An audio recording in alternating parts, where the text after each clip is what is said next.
സംഭവം ട്രൈനേഷൻ സീരീസ് ആണ്, A series ആണ് എന്നൊക്കെ പറയുമെങ്കിലും IPL കഴിഞ്ഞ ഉടനെ തുടങ്ങിയൊരു മാച്ച് ആയതുകൊണ്ട് തന്നെ പ്രത്യേകിച്ച് IPL പെർഫോം ചെയ്തിട്ടുള്ള ഒരുപാട് പ്ലേയേഴ്സ് ഒക്കെ കളിക്കുന്ന ഒരു മാച്ചും കൂടിയാണ്. അപ്പോൾ അതിൻ്റെതായ ഒരു എക്സൈറ്റ്മെന്റും കാര്യങ്ങളൊക്കെ ഓരോ മാച്ചിൽ ഉണ്ടാവാറുണ്ട്. അതിന് ഇന്നലത്തെ മാച്ച് അത്രയും ത്രില്ലർ മാച്ച് ആയിരുന്നു വേണമെങ്കിൽ പറയാം. ഫസ്റ്റ് ബാറ്റ് ചെയ്ത് ഇന്ത്യ 265 ഓൾ ഔട്ടായി. ശരിക്ക് ടോപ്പ് ഓർഡേഴ്സിൽ ഏകദേശം എല്ലാവരും ഫെയിൽ ആയി തന്നെ പറയാം വേണമെങ്കിൽ. കാരണം 2 വിക്കറ്റ് പോയതിനു ശേഷം കുറച്ചെങ്കിലും പിടിച്ച് നമ്മളെ തിലക് വർമ്മ, ഋതുരാജ് ഗായിക്കോഡിന്റെ ആ ഒരു പാർട്ട്ണർഷിപ്പ് ആയിരുന്നു.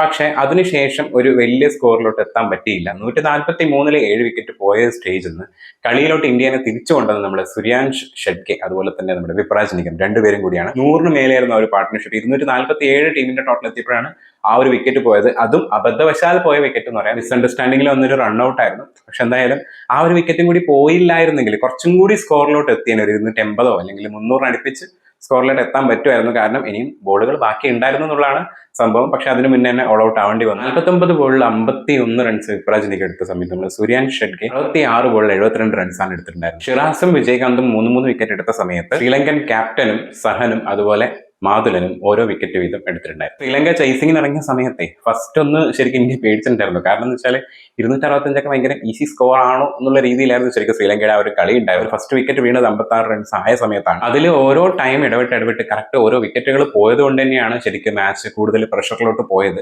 അല്ലായിരുന്നെങ്കിൽ ചിലപ്പം ഈസി ആയിട്ട് ജയിക്കാൻ പറ്റുന്ന ഒരു സ്റ്റേജിലായിരുന്നു ശ്രീലങ്ക പോയിക്കൊണ്ടിരുന്നത്. പക്ഷെ ശ്രീലങ്കയുടെ നല്ല ബാറ്റിങ്ങിന്റെ സമയത്തും ഇന്ത്യയുടെ ആ ഒരു ബൗളിംഗ് ചേഞ്ചിൽ ഓരോ ബൗളേഴ്സിനെ കൊണ്ടുവരുന്ന സമയത്ത് കറക്റ്റ് ആയിട്ട് ഓരോ വിക്കറ്റുകൾ വീഴുന്നതുകൊണ്ട് തന്നെ കംപ്ലീറ്റ്ലി ലാസ്റ്റ് മൊമെന്റിലോട്ട് ഒരു പ്രഷറിലോട്ട് ശ്രീലങ്ക വീടായിരുന്നു ശരിക്കും. ശ്രീലങ്കയുടെ ഒറ്റയാൾ പോരാട്ടായിരുന്നു ആ ഒരു ബാറ്റ്സ്മാൻ്റെത്. കാരണം 93 റൺസാണ് ആൾ എടുത്തിട്ടുണ്ടായിരുന്നത്. ഒരു ഡിസർവിംഗ് ആയിട്ടുള്ള ഒരു സെഞ്ചുറി അവിടെ മിസ്സായി എന്ന് വേണമെങ്കിൽ പറയാം. സതീര സമര വിക്രമ എന്ന് പറഞ്ഞ ആ ഒരു പ്ലെയർ ഗംഭീര കളിയായിരുന്നു കേട്ടോ. കാരണം ഓരോ വിക്കറ്റ് ഒരു സൈഡിൽ നിന്ന് പോകുന്ന സമയത്തും ആള് അവിടെ പിടിച്ചു നിന്ന് ആ ഒരു കറക്റ്റ് ഇന്നിങ്സ് കൊണ്ടുപോയി. പക്ഷെ ആൾക്കൊരു ബാക്ക് ചെയ്യുന്ന ഒരു പ്ലെയർ കൂടെ ഉണ്ടായിരുന്നില്ല. ആകെ ഓപ്പണിംഗിൽ ഇറങ്ങിയ ഒരു പ്ലെയർ മാത്രമാണ് കുറച്ചു നേരം പിടിച്ചിരുന്നത്. ബാക്കി എല്ലാവരും ഒരു 30ക്ക് താഴെ തന്നെയായിരുന്നു റൺസ് എടുത്തിട്ടുണ്ടായിരുന്നത്.